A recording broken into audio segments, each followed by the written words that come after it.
চলো বন্ধুরা, আজকে সমস্ত কিছু রান্না বান্না হয়ে গেছে। কি রান্না করেছি চলো সেটা দেখিয়ে দিই।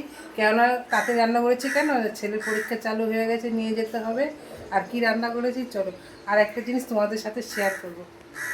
এই যে চিংড়ি মাছ দিয়ে উচ্ছে ভাজা করেছি, আর হচ্ছে যে কমপ্লেট মাছের ঝোল করেছি আলু বেগুন দিয়ে, আর হচ্ছে যে এই প্লেন ভাত। আজকে দুপুরে এই রান্না করেছি। আর হচ্ছে যে এটা হচ্ছে যে আমরা মাখা করব। কতগুলো আমরা নিয়েছি, একদম সরু সরু করে কেটে নিয়েছি। এই আমরা মাখাটা এখন করব। কী কী দেবো এর সাথে, এই জন্য এর সাথে দেওয়া হচ্ছে যে কাসুন্দি দেবো, সঙ্গে হচ্ছে যে বিট নুন, আর হচ্ছে এই যে মশলা, এই যে ধনে পাতা দেবো, দেশি ধনে পাতা, সঙ্গে আছে কাঁচা লঙ্কা। এগুলো সব আধ বাটা করে দেবো। চলো আগে এটা বেটে নিই। আর সঙ্গে একটু স্বাদ স্বাদ একটু ভালো করার জন্য একটু মিষ্টি দেবো, চিনি। একটু বড় গামলায় ঢেলে নিয়েছি, কেন ছোটো বাটিটায় মাখা হবে না। আর এদিকে যে লঙ্কাটা পুরো আধ বাটা হয়ে গেছে, ধনে পাতাটা আর লঙ্কাটা পুরো আধ বাটা বেটেছি। এবার আমটার সাথে পুরো মেখে নেবো। লঙ্কা বাটা আর এই ধনে পাতা বাটা আধ বাটাটা দিয়ে দিয়েছি। এর মধ্যে এবার দিয়ে দেবো কাসুন্দি,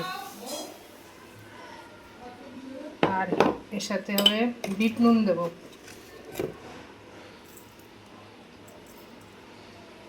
সঙ্গে একটু স্বাদ মতন চিনি, তাহলে আরও টেস্টটা বেড়ে যাবে ভালো করে। সঙ্গে আর একটু দেবো জল জিরা।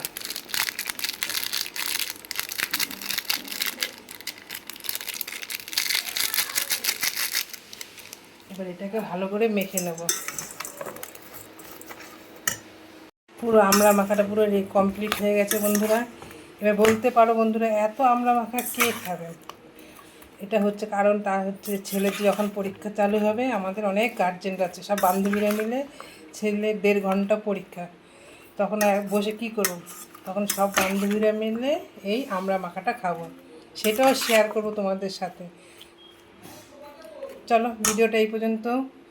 সবাই ভালো থেকো, সুস্থ থেকো, আবার নতুন এক কিছু নিয়ে আসবো। টাটা।